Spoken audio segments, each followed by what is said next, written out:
Oxford Historic Preservation Commission. First item to be addressed is the approval of the agenda that we all have before us. Is there a motion that we approve the agenda? Also move. It's a motion. Is there a second? Second. Motion and a second. All in favor? Aye. Say aye. Any opposed? Next item is approval of the minutes from the September 16 meeting. We've received copies of those minutes. Is there a motion that we approve the minutes as presented? So moved. Is there a second? Second. Any other comments about minutes? If not, all in favor say aye. Aye. Any opposed? Next item is staff report, and today we do have a staff report. Finally, a chance to update. Yeah, I knew it would happen. So I'm sure you guys all received my email that had the attachments regarding the changes we're making to the ordinance and the design guidelines. Those were the edits we made after the Courthouse Square meeting that you all attended a couple weeks ago. So I'm just opening up the floor if anyone has any last minute concerns about those. We made the edits according to the minutes in the video from that discussion. And I will say, Virginia's not here, but she emailed me and said that she was fine with the changes, just to have her voice in the conversation. And then if you guys are okay with it, we will move on to, you've already recommended approval, but if there's no other notes, we'll move on to the Ordinance Review Committee and then to the Mayor and Board of Aldermen. So. We had a joint meeting with the Courthouse Square Preservation Commission several weeks ago and went through the details that are moving toward the Mayor and Board of Aldermen. The staff has done such a good job of sharing that information, getting input from us and others, and it looks like a significantly improved set of codes, ordinances, and design guidelines. So thank you for that.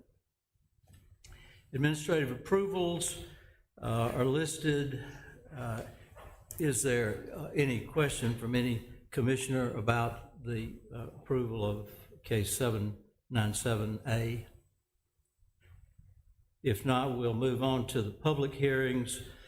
First one is case 798, a COA requested by David Shelton for exterior changes and modifications to existing structure for property located at 1014 Hayes Avenue. Kate, will you present that for us?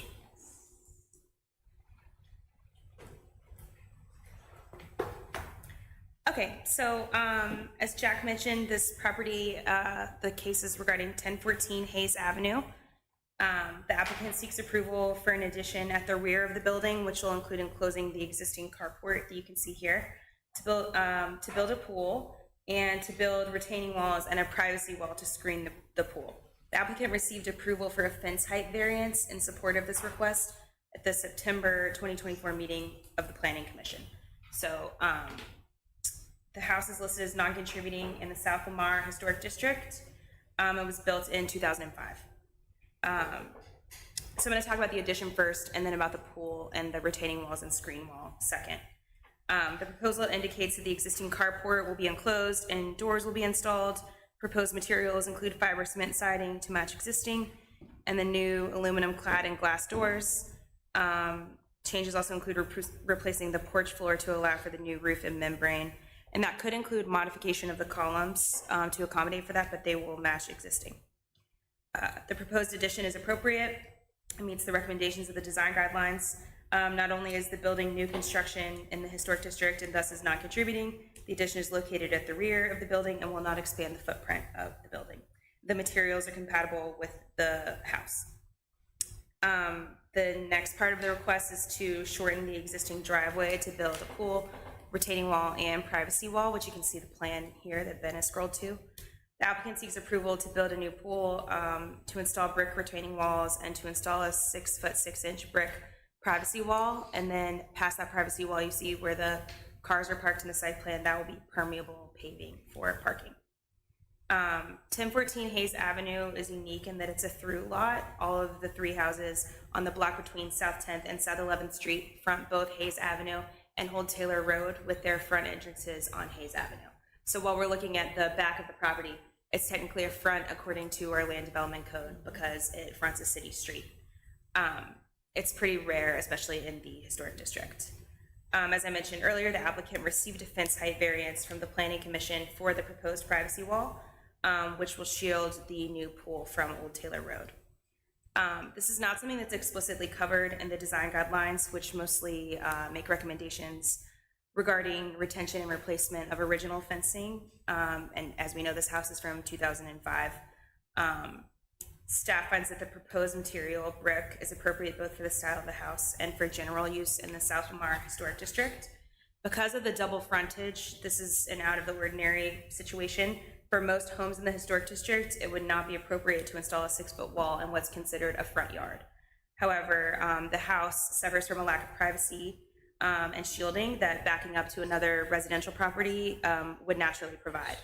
Additionally, if anyone's taken a drive by this or taken a look on Google Maps, there's existing concrete retaining walls at the neighboring property that are of similar height to this wall, so it wouldn't be totally out of the ordinary for the street. So staff finds the proposed wall appropriate for this particular property. So we're recommending approval of the certificate of appropriateness for both the rear addition and the site changes, including the new walls. So I'm happy to answer any questions that you guys have about the staff report, and then we've got Kyle on hand to discuss the addition if you have questions, and Katrina on hand for any of the site changes. Do you want Thank you, Kate. The floor is open for questions or discussions about case 798.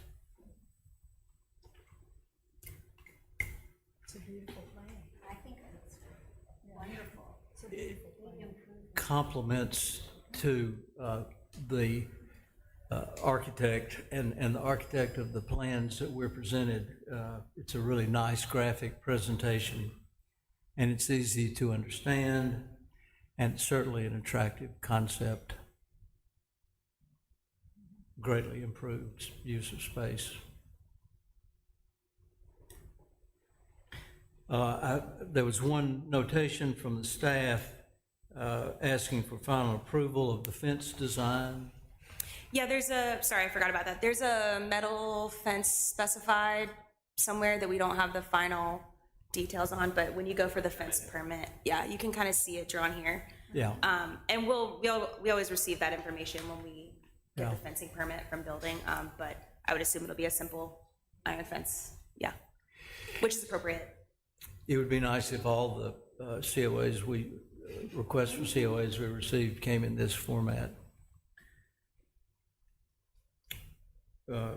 Again, any comments or questions?